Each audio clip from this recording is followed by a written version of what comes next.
Welcome to Full Throttle RC, presented by Warehouse Hobbies.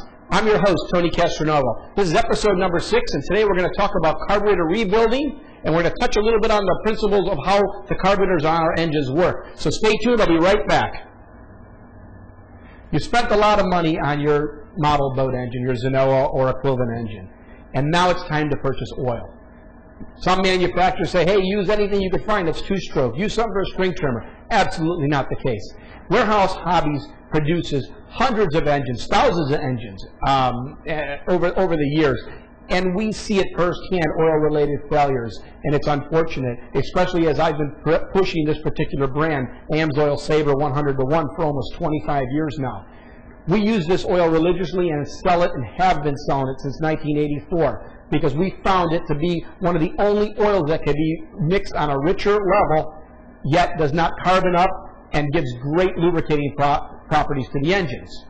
This is very important, especially on a mid or modified engine, where you will run you'll need to run a higher context of oil, 25-to-1 in our case.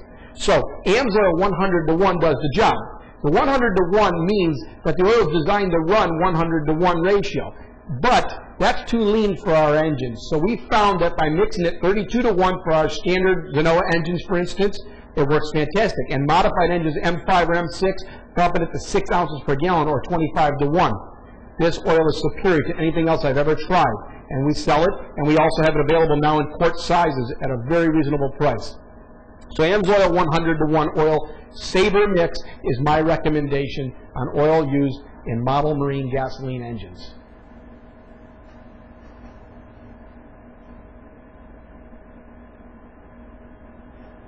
Okay, let's talk about carburetors. Our engines, our two-cycle engines that we use in model boating, work on the principle of a pumping type carburetor, which means that there's a pump, a small pump in the carburetor that operates off of the engine crankcase pulse, similar to the way our water pumps work, almost identical, just a smaller pump. And therefore, the carburetors are capable of drawing fuel on their own out of the gas tank, rather than any type of pressurization like you'd find on a nitro boat.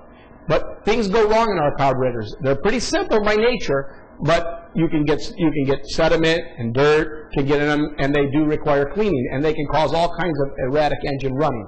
So let's first show you the two different carburetors we use. The most common carburetor, the one in my hand here, comes standard on most all Zenoa and similar engines. And this is the carburetor that most of you guys have on your engines. It has a choke right here. It has a primer bulb. Very simple. And we all know that the fuel comes in, gasoline comes in from the bottom, and as you prime the bulb, it helps draw the gasoline to the carburetor, making it easy to start the engine. The racing carburetors, the more common ones used for racing, such as our CA5003 or the WT257, they are identical in operation, with the exception they don't have a choke plate and no primer bulb, basically made for performance. In both cases, the IDs of the carburetors are identical. They're both considered big bore carburetors. In this case, the WT644 that comes off the Zenoa has a .501 bore, and so does the CA5003. And when we talk about bore, we're not talking about the outside of the Venturi. We're talking about the bore after the Venturi. So see if you can zoom in here, Chris, so I can show the difference between bore, because a lot of people call me and they confuse bore with the outside. Your actual bore of a carburetor is right here, the throat right in here. Okay? And that is 500 thousandths of an inch or a half inch. Okay.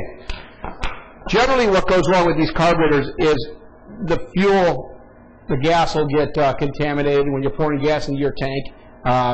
Maybe you don't have a filter in line, which you should, or maybe you didn't clean the filter and some of the sediment got passed and got into the carburetor. The little tiny passages in the carburetor are in some cases smaller than the tip of a pin, so they can't be subject to any type of a crud that gets in, and that's generally the case. And if you have an engine that's erratic, or you're constantly fidgeting with the needles, wavers, all these are indications that your carburetor could be dirty. So let's get into the carburetor and show you what it takes to clean these things and maintain them. First off, every few years, it doesn't hurt to rebuild them. And if you're doing a Walbro carburetor, you can purchase a Walbro rebuild kit from us. We sell them, complete kits for the carburetors. And they come ready to go, and you can replace all the parts in your carburetor. There's no need to throw a carburetor away. They're a very expensive piece of equipment and they can be fixed. Whenever you're changing a carburetor or working on a carburetor, it is very important to replace both the manifold gasket and the carb gasket. These two gaskets, paper, they're designed for one-time use. If you continue to use them, after they've compressed, they tend to leak, and if they tend to leak,